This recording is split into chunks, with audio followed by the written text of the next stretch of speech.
In 711, a Muslim army crossed from North Africa into Spain and proceeded to conquer most of the peninsula. In 1212, a coalition Christian army decisively defeated the last great Muslim power on the Iberian Peninsula, the Almohads. Finally, in 1492, the Catholic monarchs of Aragon and Castile subdued Granada, the last Muslim holdout on the southeastern sliver of the peninsula. This long period of history encompasses one of the truly great contests of the Middle Ages, the Battle for Spain, waged between Muslim and Christian powers. Thus, the history of medieval Iberia has become almost legendary as the Reconquista, beginning with the Muslim invasion in 711 and finally concluding with the fall of Granada in 1492.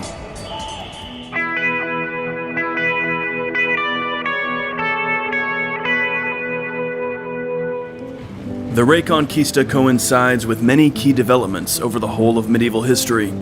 The first phase, from 711 to 1031, was an era of almost unquestioned Muslim dominance, in which the emirs and caliphs of Córdoba were the hegemonic power on the peninsula. This echoes the broader flourishing and triumph of Islamic civilization across the Mediterranean world during the early Middle Ages. The second phase, from 1031 to 1212, saw the rise of the northerly Christian states, which recaptured considerable territories from the Muslims and presented a real existential threat to the remaining Islamic regions. Meanwhile, militant Berber movements from North Africa gave the Christians a run for their money, fighting back and gaining crucial successes. This mirrors wider developments, with the Latin Christian West on the rise across Europe, and the Muslim world suddenly faced with a powerful and expanding competitor. The third phase, from 1212 to 1492, was an era of Christian hegemony, beginning with a mopping up of the great swathe of the Muslim lands during the mid-13th century. After this, a small Muslim territory held out in the Emirate of Granada, which endured for 2 more centuries before finally being liquidated by Isabel of Castile and Fernando of Aragon. Here now, the Spanish situation doesn't reflect so neatly with more general developments. In the Holy Land, a newly triumphant Islam was defeating the Crusades, while the Ottoman Turks were beginning their long history as a great world power.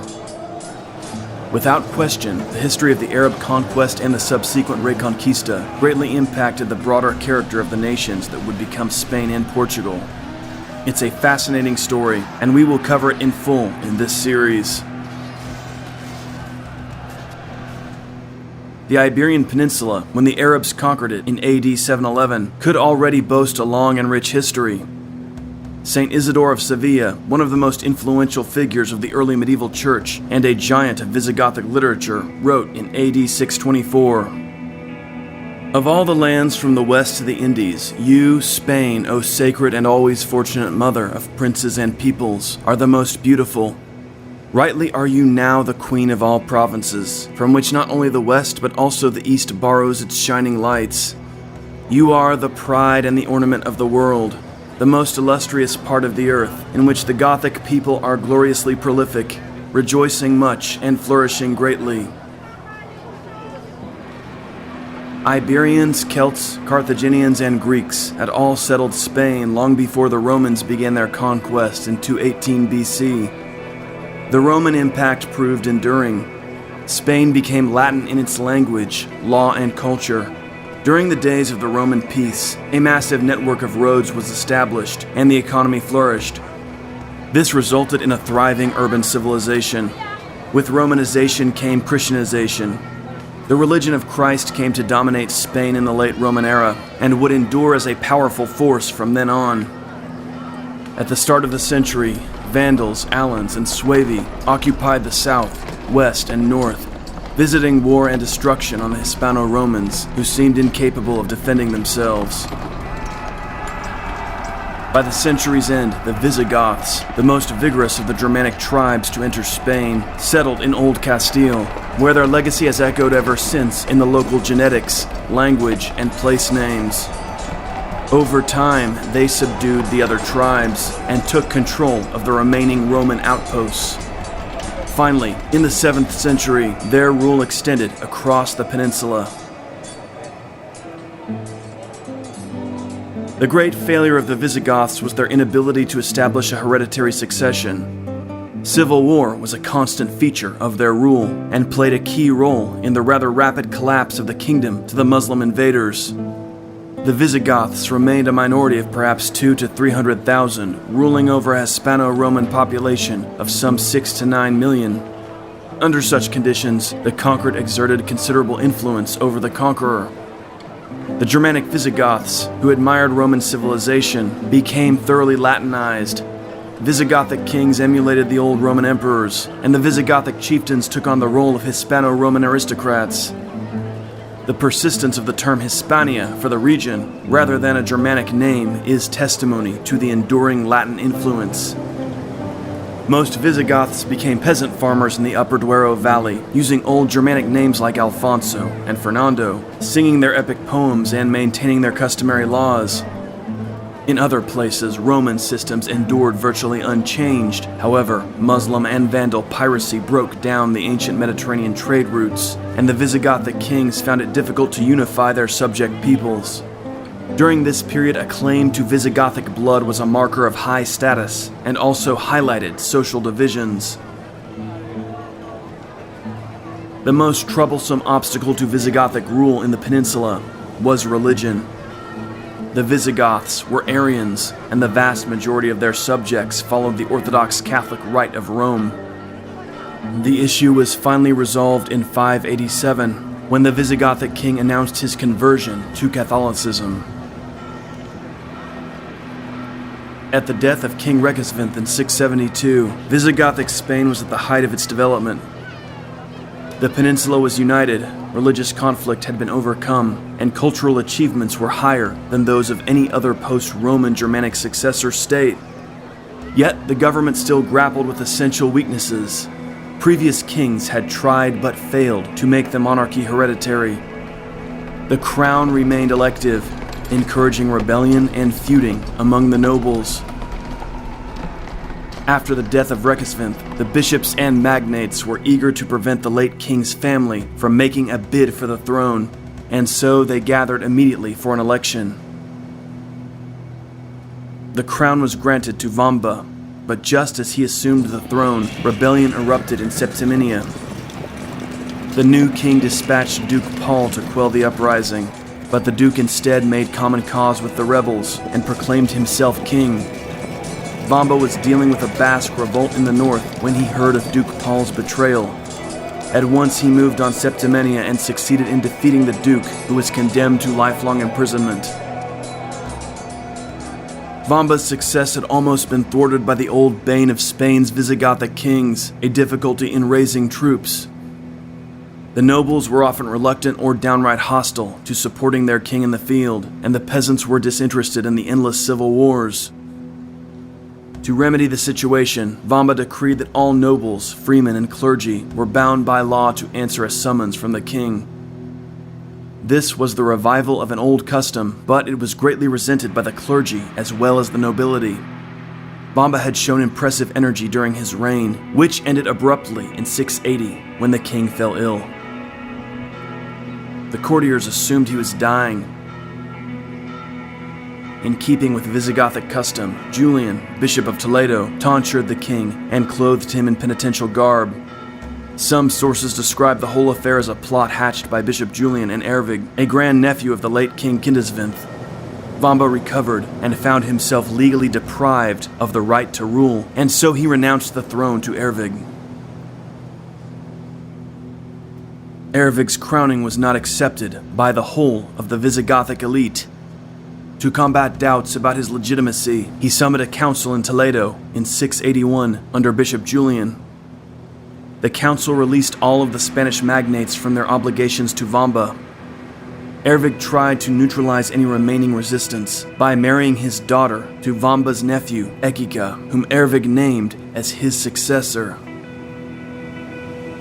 But no sooner had Ervig died that Ekika repudiated Ervig's daughter and renounced his alliance with the late king's family. He then set about punishing all those that he suspected of treachery, hardening resistance among Ervig's faction. Ekika made a bid to secure his own family as the monarchy's hereditary bloodline. He named his son Witiza his heir and promoted his family to key power positions. This aroused resentment, which was compounded when Witiza proved a poor ruler, concerned primarily with carrying on affairs with women. We can see then how the Visigothic monarchy, in its final years, was in a truly poor state. The chronic factionalism and civil conflict culminated with the disastrous reign of Witiza. This vindictive, hedonistic, and ineffective king's rule came to an end in 710. The next year, North African armies would destroy completely the Visigothic state. The story of how all this came about makes for one of the most intriguing and confusing chapters in Spanish history. Witiza, king of Visigothic Spain, died in 710, having spent much of his reign attempting to solidify a hereditary monarchy. His son, Aquila, was proclaimed king in the northeast, but most of the nobles opposed this. Witiza's opponents controlled the royal city of Toledo, and they recognized Roderick, grandson of the late King Kindisfin, as the new monarch of the Visigothic realm. Witiza's faction seemed defeated, but rather than accept the situation and recognize Roderick, they attempted to find another route to the throne. One strategy they employed was dispatching messengers to the Muslims of Africa, asking for assistance in staging a rebellion. For centuries, the enigmatic Count Julian has figured prominently in accounts of the Arab conquest of Spain. His exact identity remains mysterious. Arab chronicles of the events mention him, but Christian accounts do not. Various modern writers have identified him as a Byzantine exarch governing Ceuta on the coast of North Africa, as a Christian Berber who defended Tangier against the Arabs, or as a Gothic nobleman with lands on the Spanish side of the Straits of Gibraltar. None of these can be confirmed or entirely discounted. The Arab chroniclers identify him as an opponent of the last Visigothic king of Spain, Roderick. They claim that the count's opposition began after his daughter was ravished by the king. Thus, Julian contacted the Muslims of North Africa and plotted with them to overthrow the Visigoths. Regardless of the truth of this backstory, the Iberian Peninsula was naturally attractive to the long triumphant Arabs. Having so rapidly expanded across North Africa, Spain was a logical destination for Islam. With their numbers bolstered by the newly converted Berbers, the Muslims of the Maghreb were in a powerful position. Count Julian may have defended Tangier from them in 708, only to be forced to acknowledge their overlordship in 709. That same year, Julian apparently conducted a reconnaissance of the Spanish mainland, reporting back to the Arabs that the peninsula was poorly defended and beset by civil conflict. Whatever the case, North Africa's Muslim governor, Musa ibn Nusayr, consulted the Caliph of Damascus on the idea of an invasion. The Caliph recommended caution. Musa assigned Tariq ibn Maluk to conduct an exploratory expedition. In July 710, Tariq led 400 men across the Straits of Gibraltar. They landed on the coast of Tarifa, which to this day bears his name. After raiding Algeciras, Tariq crossed back to Africa with considerable booty and a promising report. Musa wanted to learn more. After some months, he organized a far larger expeditionary force of 7,000, led this time by Tariq ibn Ziyad. Between April 27 and 28 of 711, Tariq landed on the Rock of Gibraltar, which he gave his name. At the time, Roderick, king of the Visigoths, was campaigning in Basque territory. When he heard of the southern invasion, he rushed to Córdoba and gathered an army. Tariq reacted with admirable caution. Rather than press inland and expose his army to attack, he remained at Algeciras. Reinforcements arrived from Africa, increasing his army to a total of around 12,000 troops. Soon after, King Roderick's host faced off against Tariq's invasion force at the Battle of Guadalete. The date was July 19, 711. Roderick had the numerical advantage, but his coalition was not sound. Sispert and Oppas, members of Witiza's faction, commanded the wings of Roderick's army, and during the battle, they pulled back and retired, leaving Roderick's center to face the Muslims alone. According to some sources, Sispert and Oppas were in contact with Tariq and planned this betrayal ahead of time. The Visigoths were entirely routed. Roderick himself was lost in the fighting. Afterward, the Muslims found the fallen king's white steed, adorned with a golden saddle, studded with rubies and emeralds. The battle-hardened Berbers fought with unity and undaunted spirit. For Tariq, the victory was total. By this single battle alone, the Visigothic monarchy was essentially wiped out. Witiza's sons were mistaken if they believed their betrayal would gain them the throne. Islam had triumphed, and with it, a new order arose. Tariq understood that he had smashed the head of the Visigothic establishment. His mission, originally meant as a reconnaissance, was now poised to capture Spain. This was one of the truly great victories in the history of Islam. The fractured state of the Visigothic monarchy left little institutional strength to resist the Arab invaders. With Roderick dead, the fragile state all but collapsed, and the Muslims were able to expand their control of the peninsula fairly quickly. Near Écija, Tariq defeated the remnants of the Visigothic army, then dispatched forces to seize Córdoba and to ravage and plunder the territories around Granada and Malaga. He then marched on Toledo, where much of the citizenry, including the archbishop, had fled in a panic. At his arrival, he encountered no significant opposition, and Toledo passed into Muslim hands. The Arab sources provide elaborate descriptions of all the wealth and gold found by Tariq's men in the city. Included among the booty was an ancient solid gold table, ornamented with jewels, reported to have once adorned the Temple of Solomon. The chronicler, Ibn Abd al-Hakam, describes the scene. The table was valued at 200,000 dinars because of its precious stones. Tariq took all the jewels, armor, gold, silver, and plate he found there, and besides that acquired wealth such as had not been seen before. The local Hispano-Roman population, demoralized by long years of Visigothic infighting, offered little resistance, as Berber contingents subdued the countryside. Tariq rewarded Witiza's sons by granting them their ancestral estates. Other Visigothic nobles sought similar deals. In the past, the Visigothic nobility had frequently feuded over the crown, and the kingdom lacked the structure for regional resistance to a determined invader. Thus, the nobles mostly did what they'd done in the past, tried to cut deals, grasping at what they could of the spoils after disaster. Except this time, they made deals with the Arab conquerors, rather than with a rival ruling dynasty. Now, when it was too late, the chronic ailments of the Visigothic state were all too obvious. Meanwhile, back in North Africa, Musa was enraged by Tariq's success. He dispatched a mission of reconnaissance, not conquest, and he viewed Tariq's subjugation of Spain as an act of defiance. He feared the Berber chieftain would try to set himself up as Spain's independent ruler. This was a dark omen, forecasting centuries of internal conflict among Spain's Muslim powers, which would endure until the last emirs were defeated in the 15th century. Assembling an army of 18,000 Arabs, Musa crossed the Straits of Gibraltar in June of 712, arriving at Algeciras. Immediately, he targeted towns that Tariq had bypassed. Sevilla fell to him after a siege of several months. He then pressed on to Merida, where he encountered fierce resistance from Visigothic nobles. The Visigoths held out through the winter, but finally surrendered in June of 713. A Visigothic nobleman called Duke Theodomir agreed to terms with Musa. The details of their agreement have survived, shedding light on similar deals struck between Visigothic elites and the Muslim conquerors. Musa granted Theodomir rule over his duchy, promising not to harm his subjects or their churches.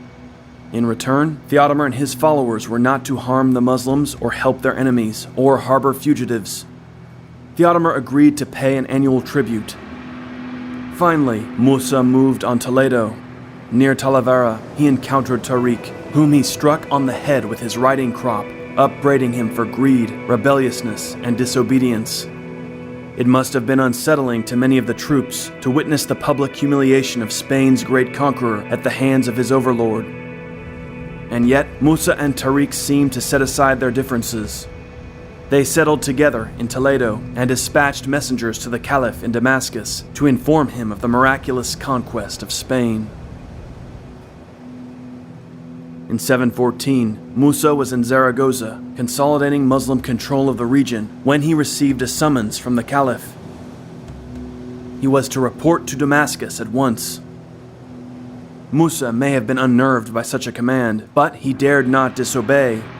That summer, he left his son Abd al-Aziz to govern Spain and made the journey across North Africa.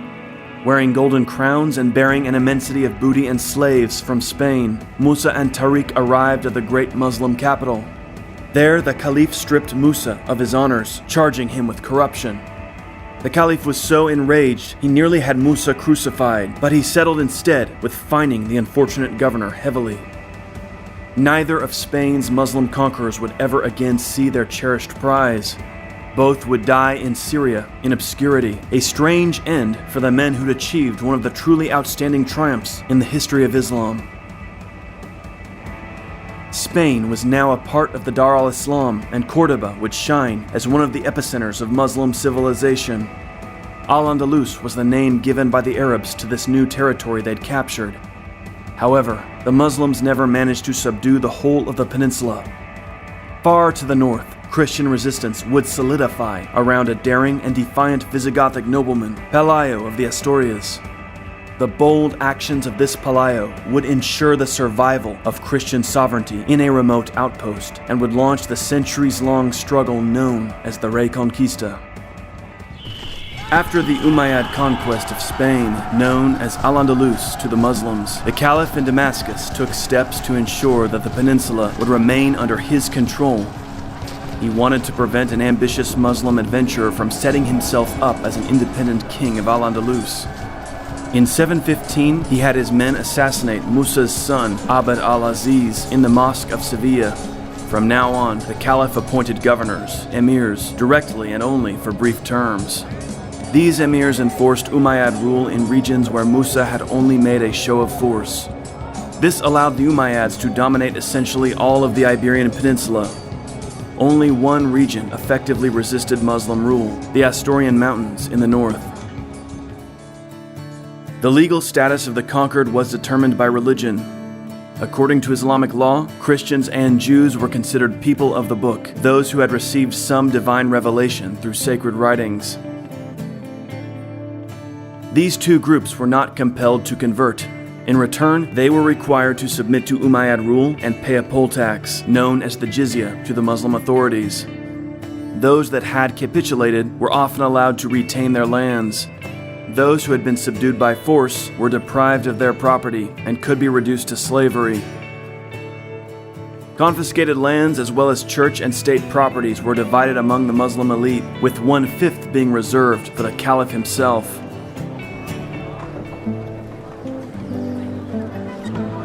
Christians subject to Muslim rule began to adopt some of the customs of the Arabs. They came to be called Mozarabs, that is, like Arabs. Mozarab communities existed in Toledo, Córdoba, Sevilla, Mérida, and other cities. They were governed by their bishops, who were accountable to the Muslim administrators. Over time, many Christians and Jews converted to Islam. Converts and their children were no longer subject to the jizya tax. Thus, the Muslim authorities were often less than enthusiastic about conversions. Slaves could also gain freedom by converting. However, the descendants of converts were long held in contempt by the original class of Arab conquerors. For many years, only those related to the first Muslim settlers were eligible for the highest positions in society and government.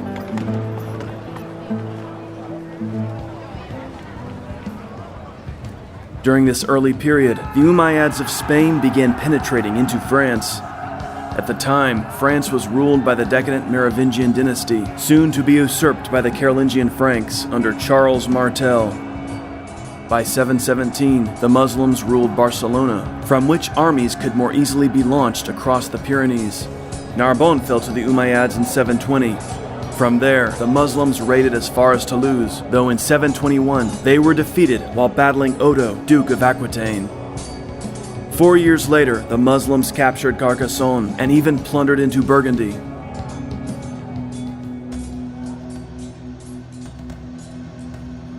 From the days of Tariq and Musa, Muslim garrisons held fortresses in the upper reaches of the Iberian Peninsula. But in the remote stretches of the Central Pyrenees, Umayyad rule could scarcely penetrate. Amid the crags of the northwest, Christian rebels congregated. These were Visigoths fleeing Umayyad domination, as well as the mountaineers of Cantabria and Galicia. Together, these tough and resilient warriors would lay the groundwork for the upstart kingdom of Asturias and the future Reconquista of Spain. The first leader of this Christian resistance was a Visigothic nobleman called Pelayo. Our earliest sources for his life are sparse, and he remains a figure of obscure origin. Supposedly, he was a grandnephew of King Roderick. Later accounts claim that he was born of the royal house, but this may have been an attempt to establish the Asturian kingdom as the valid successor state to the extinct Visigothic monarchy. More than likely, Pelayo was simply a motivated and daring nobleman who threw up the banner of rebellion and rallied a band of Christian warriors to his cause. An account of Pelayo's uprising comes to us from a late source, the 9th century chronicle of Alfonso III. The chronicle describes Pelayo as the sword-bearer of the Visigothic kings. Apparently, Pelayo, like many Visigothic nobles, had submitted to Munuza, one of Tariq's lieutenants, and the governor of Gijón. Munuza became attracted to Pelayo's sister, and so he dispatched Pelayo to Córdoba on a diplomatic mission. After Pelayo set off on this journey, Munuza took Pelayo's sister as one of his wives. When Pelayo heard of this, he was enraged. At once, he renounced his submission to the Umayyads, gathered a band of rebels around himself, and struck off into the mountains to launch a resistance. Since it comes to us from a later account, this story cannot be confirmed, nor entirely discounted. Historians have often noted that it seems too good a tale to be true, and if it is not entirely legendary, it might contain later embellishments. But then again, if we were to discover one day that the tale was indeed based in fact, it wouldn't be the first legend that surprised us for being factual. What history does confirm is that sometime in the first years after the Arab conquest, Pelayo launched a Christian rebellion in the Asturian mountains, and the Umayyads took actions to crush him. The emir launched an expeditionary force to the north, led by the general Al-Rahman, accompanied by Bishop Oppas of Sevilla, one of the Visigoths who betrayed Roderick at the Battle of Guadalete. The Chronicle of Alfonso III provides details of the encounter, though our understanding of the battle that followed remains obscure.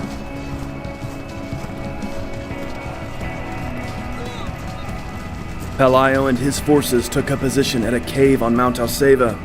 There, they were surrounded by the Muslim army. Al-Rahman sent Bishop Oppas to negotiate with Pelayo. Oppas urged Pelayo to surrender, insisting that he would be rewarded with great riches if only he submitted to the Umayyads. Pelayo refused. Al-Rahman now launched his forces against Pelayo's men, and the battle began. There, amid the steep ledges and crags, the Christian mountaineers overcame their attackers. Defeated, the Muslims fled through the treacherous terrain. Pelayo's men gave chase, slaying many of them. Many of Al-Rahman's troops were killed in an avalanche or drowned in the river. Al-Rahman himself was slain, and Bishop Oppas was captured. Munuza abandoned his forts in the Asturias, and Pelayo's rule was confirmed in the region. He established a shrine to the Virgin Mary at Covadonga, where a church still stands today in her honor. This is our most detailed account of the Battle of Covadonga, won by Pelayo in 722. Again, the details of the battle come to us from a later source, the Chronicle of Alfonso III. However, the basic details of the events, a Christian rebellion in the Cantabrian mountains, led by Pelayo and resulting in the establishment of the Asturian kingdom, are supported by a charter from 812, the prophetic chronicle of 883, and Muslim sources as well. Ibn Hayyan tells us that the Christians of Spain did not resist the Umayyads until stirred up by, quote, a despicable barbarian named Pelayo, who fled with his followers to a high mountain where they fed on wild honey. Isa ibn Ahmad al-Razi gives virtually the same account, and there are other Muslim authors who describe similar events. Muslim historians from the period gloss over Pelayo's victory at Cappadocia, stating merely that the Muslim troops had difficulty penetrating the mountains, and so they withdrew, leaving Pelayo and his men to hold the region. One Muslim chronicler dismisses Pelayo's rebellion as insignificant, writing, "What are 30 barbarians perched on a rock? They must inevitably die." In hindsight, this dismissal strikes us as foolish. Not only would Pelayo survive, but his kingdom would expand and in time drive the Muslims out of Spain entirely. And yet, we can understand how the Muslim chroniclers of the early period would hold these Christian upstarts in contempt. The Umayyad emirs of Córdoba scarcely thought it worth their time to take note of this tiny Christian principality in the mountainous north. Pelayo's victory at Cappadocia had been a setback, but a minor one only. By the close of the 8th century, the Muslims dominated the vast sweep of Spain, and Pelayo's heirs in the Asturias still seemed unimportant. To the east of Pelayo's lands, one Duke Pedro ruled Cantabria. His son, Alfonso, married Pelayo's daughter, Ermesinda, uniting the two realms. Civil war among the Umayyads prompted the Berbers to abandon the northern plains in 741. This allowed Pelayo's son-in-law, Alfonso I of Asturias, to drive southward as far as Coria. By 754, Alfonso captured all the towns abandoned by the Berber garrisons across the broad plains of the Duero, as far south as Salamanca, Avila, and Segovia, and as far east as Miranda de Ebro. However, Alfonso was concerned that he wouldn't be able to hold these towns in the event of a Muslim counterattack. And so, he devastated the region, burning all the fortifications and taking the local Christians back with him to his northern domain. Thus, Alfonso left to his south some hundreds of square miles of devastated territory. For centuries, the Duero Valley would remain a no-man's land, dividing the Christian and Muslim domains. In the early years after the Arab conquest of Spain, the Umayyads maintained a toehold in Lower France, centered around Septimania. But frequent turnover of the emirs in Córdoba precluded the Muslims paying much serious attention to the land beyond the Pyrenees. But finally, in 732, the Emir Abd al-Rahman assembled a large army at Pamplona. First, the emir defeated a Muslim rebel, Munuza, in the mountains of the eastern Pyrenees. Munuza had sought help from Duke Odo of Aquitaine, and al-Rahman decided to march north to punish the Duke. With his troops, the emir crossed the pass of Roncesvalles into France. He defeated Duke Odo on the banks of the Garonne. Determined to continue the pursuit, al-Rahman sacked Bordeaux and then burned the famous church of St. Hilary at Poitiers. The emir now pressed northward along the old Roman road, intending to sack the shrine of Saint Martin at Tours on the Loire. While advancing on the road between Poitiers and Tours, al-Rahman came face to face with Charles Martel and his Franks. Charles was responding to a plea for assistance from Duke Odo. Martel was a veteran commander, and his warriors had honed their skills in years of campaigning. He was an opponent very much unlike the ill-disciplined Visigoths the Umayyads had faced in Spain. Our earliest accounts of the battle that raged that day between the Umayyads and the Franks come to us from the Mozarabic Chronicle of 754. It was written in Spain in the 2 decades following the events, and seems to have been based primarily on the testimonies of Muslim veterans from the campaign. This is the account given by the chronicle. After each side had tormented the other for almost 7 days with raids, they finally prepared their battle lines and fought fiercely.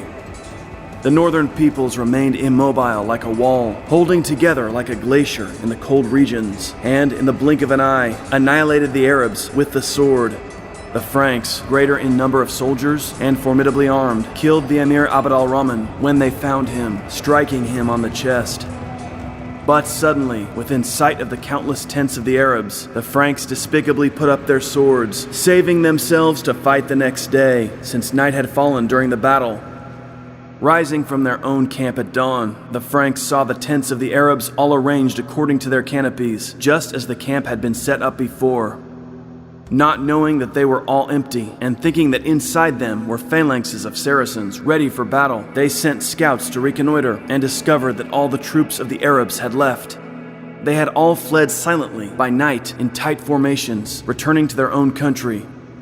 The Franks, worried lest the Saracens deceitfully attempt to ambush them in hidden paths, were slow to react and searched in vain everywhere around. Having no intention of pursuing the Saracens, they took the spoils and the booty, which they divided up fairly, back to their country and were overjoyed. This is the brief description of the battle. It comes to us from the Mozarabic text, written in Al-Andalus. Our earliest Frankish source, from the continuator of Fredegar, is even more laconic. Here is that excerpt. Prince Charles boldly deployed his troops against the Arabs, and, warrior that he is, fell upon them. With Christ's help, he pulled down their tents, rushing into battle to grind them to pieces. And when he had prostrated and killed their Emir Abd al-Rahman, he defeated their forces, and so he triumphed, a victor over his enemies. These two early accounts are brief, but they do provide us with crucial information about the battle. It's clear that the Franks were not employing cavalry in any great numbers. Charles Martel's force was composed mainly of infantry. He arrayed them in a strong shield wall on high ground with a river on their flank. Martel selected the terrain for his stand well, and the Mozarab author's image of a glacier is a powerful metaphor for a phalanx of warriors fighting on foot. The Mozarab Chronicle also makes it clear that the Franks were highly disciplined. For 7 days, Charles held his position, refusing to be drawn out by the skirmishing of the Arabs. Finally, when al-Rahman launched his cavalry an uphill attack, the Franks cut down and destroyed the Arab forces. Frankish discipline is also shown in their conduct after the battle. Far from being a sign of weakness, the hesitance of the Franks to pursue the defeated Arabs indicates a disciplined and experienced army. Given a little success, an ill-disciplined force is prone to break up and rush after plunder, only to be ambushed by a hidden detachment of their foes. Martel's men refrained from such recklessness. Only in the morning, when it was confirmed that the enemy had been destroyed, did Charles allow his troops to plunder the Muslim camp. Both accounts also agree that al-Rahman was slain in the fighting. This points to the scope of the Frankish victory. This was a large-scale and serious defeat for the Umayyads. Even during the 8th century, Martel's victory at Tours became widely known and celebrated. Within a few years, in faraway Northumbria, the Venerable Bede had heard of the battle and remarked, "The Saracens, who had devastated Gaul, were punished for their perfidy." The Battle of Tours has long been the subject of intense study and discussion. On the one hand, it has been regarded as a key victory for Christendom over Islam, which prevented France from falling to the Muslim forces that had absorbed Spain. On the other hand, some commentators have argued that the Umayyad Caliphate had reached a natural limit in Spain and lacked the resources to dominate France. 2 years later, a Muslim army again ravaged the Rhone Valley, capturing Arles and Avignon. But Charles Martel again marched out and pushed them back into Narbonne. Martel and his troops then defeated an Arab relieving force dispatched from Spain. Nevertheless, the defeat of the Muslims at Tours in 732 effectively marked the end of large-scale Umayyad raids into France. It was clear that they would not be able to easily conquer or even continue raiding the region. Charles Martel and his Franks were a force to be reckoned with, and a serious deterrent to future Umayyad commanders. But also, the Muslims were short of manpower, since the North African and Spanish conquests had stretched their resources thin. Civil conflict within the Emirate of Córdoba would weaken Muslim rule in Septimania. Martel's son, Pepin the Short, captured Narbonne from the Umayyads in the 750s. With that, Muslim rule was extinguished in France, and the Franks were now positioned to push into northeastern Spain.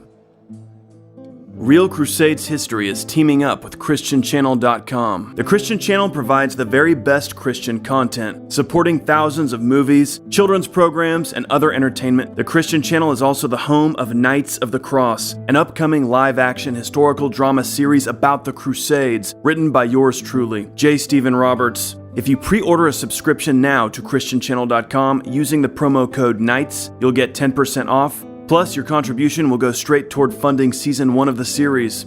Click on the link down below for details, and don't forget to use the promo code KNIGHTS. In the middle of the 8th century, events in the wider Muslim world had a dramatic impact on Islamic rule in Spain.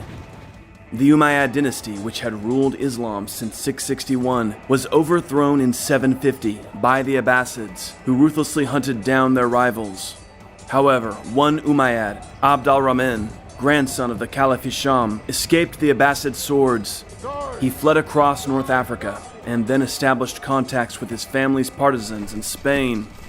By August 755, al-Rahman was assembling an army and preparing to establish his power on the Iberian Peninsula. However, the current governor of Al-Andalus, Yusuf, was on the verge of establishing himself as an independent ruler. He had no intention of surrendering power to al-Rahman. The decisive encounter came when al-Rahman marched with an army on Córdoba. The two Muslim rivals met in battle outside the city on May 15, 756. Yusuf's army was destroyed. Abd al-Rahman marched triumphant into Córdoba, where he proclaimed himself Emir. The era of an independent Emirate of Córdoba had begun. Over the next 30 years, Abd al-Rahman worked diligently to secure his position. He invited refugee Umayyads to Spain, showering them with favors. He organized an army of mercenaries loyal only to him. Initially, the Berbers supported him, but they eventually rebelled, becoming the chief anxiety of his reign. Berber guerrilla attacks would plague the emir until 776. During this period, the tiny Christian state of Asturias scarcely snagged the emir's notice. However, during this period, the Asturian kingdom developed both territorially and culturally. Christian refugees from the sprawling Muslim lands continued to trickle northward, growing the populations of Asturian villages. Abbots and monks arrived from the Muslim cities and settled as whole communities in Christian territory. The growing self-confidence of Asturias was manifested in Oviedo, where one Abbot Maximus founded an important monastery in 761. Far more dangerous to Córdoba's power were independent Muslim lords in their frontier fortresses, especially in the northeast. Governors in Zaragoza, Barcelona, and Girona had long tried to hold Córdoba's authority at bay. Now they could proclaim the emir as an unlawful rebel against the Abbasid Caliph. Abbasid agents approached Suleiman, ruler of Zaragoza, who agreed to collaborate with them. Seeking other allies to bolster his rejection of Umayyad dominion, Suleiman even appealed to one of the major Christian powers of the era, Charlemagne, king of the Franks. Suleiman traveled to Paderborn, where he promised to submit Zaragoza to Frankish overlordship. Charlemagne welcomed this appeal. His concerns lay chiefly in Germany and Italy, but this seemed to be an opportunity for a quick success and expansion of his own power. Assembling his army, the Frankish king prepared to march out against the Umayyads and secure Zaragoza for his new Abbasid ally. In May 778, the Frankish army marched south and crossed the Pyrenees. After occupying Pamplona, Charlemagne moved on Zaragoza, but the city gates remained closed to him. Husayn ibn Yahya, Suleiman's lieutenant left in charge of the city, reneged on Suleiman's terms and chose to resist the Franks. Although Charlemagne's army was not equipped for a long siege, the Franks did make an attempt on the city. Zaragoza held out. Charlemagne at last gave the order to withdraw, destroying Pamplona on his way back. On August 15, 778, Charlemagne's army was at Roncesvalles. Thick forests covered the jagged hillsides. So narrow was this pass that the Frankish army was strung out for miles in thin columns. From the ledges above, a force of Basques hid and watched. They waited until twilight, when the bulk of the army had moved through the pass, then fell upon the rearguard, peppering them with boulders and arrows.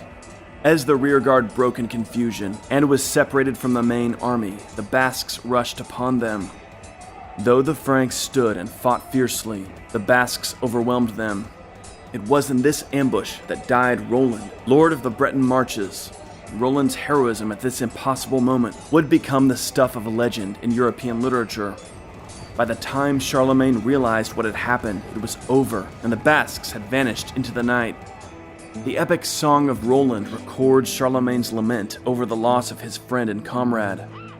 "My friend Roland, God lay your soul on flowers, in paradise with all the glorious host. You came to Spain with a cruel overlord. No day shall pass henceforth that I'll not mourn." Charlemagne's Iberian campaign was a rare disappointment in his long career of triumphs. Abd al-Rahman benefited the most from it. After the departure of the Franks, Husayn killed Suleiman, just before Abd al-Rahman arrived with a vast Umayyad army to subdue Zaragoza. Once the city fell, Husayn was dragged before the emir and executed for rebellion. Zaragoza became the Emir of Córdoba's most important northern fortress. However, Frankish designs on the Iberian Peninsula continued. Charlemagne realized that progress on his southern border would require a bit more patience. He captured Girona from the Moors in 785. This was the first step in the Frankish advance toward Barcelona. 3 years later, in 788, Abd al-Rahman, Emir of Córdoba, was dead. A ruler of remarkable energy and foresight, he succeeded in carving out an independent and powerful Umayyad Spain, despite Abassid opposition. He also laid the groundwork for Córdoba's future glory as one of the jewels of the Muslim world, beginning work on the Great Mosque. Despite his success, he refused to take on the title of Caliph, and his successors would shrink from such an assertion for almost 200 years. For the time being, the Abbasid Caliph was commemorated in the Mosque of Córdoba. The new emir was al-Rahman's son, Hisham I, who took the throne in 788. Renowned for his piety and his charitable works, his reign was a period of general stability.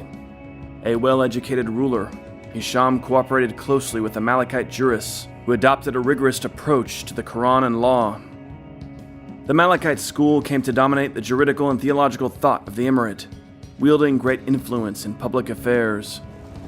General peace in the Muslim domain allowed Hisham to dispatch annual raiding parties into the Christian north. These raids were devastating to the rural, penurious Christian territory. Asturian forces were often hopelessly outmatched. Towns were left ruined, and thousands of Christians were taken as slaves into Umayyad territory.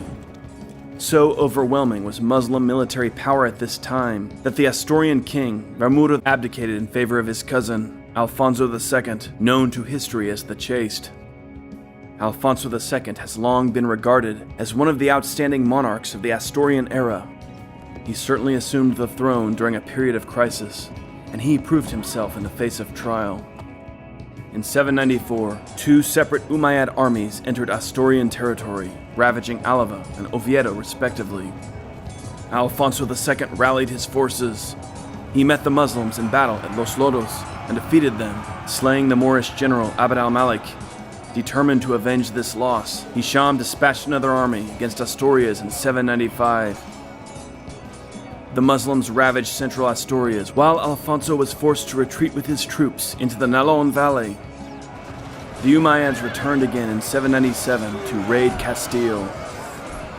In 796, Hisham died. He was succeeded by al-Hakam I, whose reign would provide a respite to the Christian north from the incessant raids of the Umayyads. For al-Hakam's rule was a period of turbulence for the Emirate of Córdoba, plagued by rebellions from the powerful Muslim lords on the frontiers. Thus, after 797, Córdoba was less capable of dispatching large raiding expeditions into Christian territory.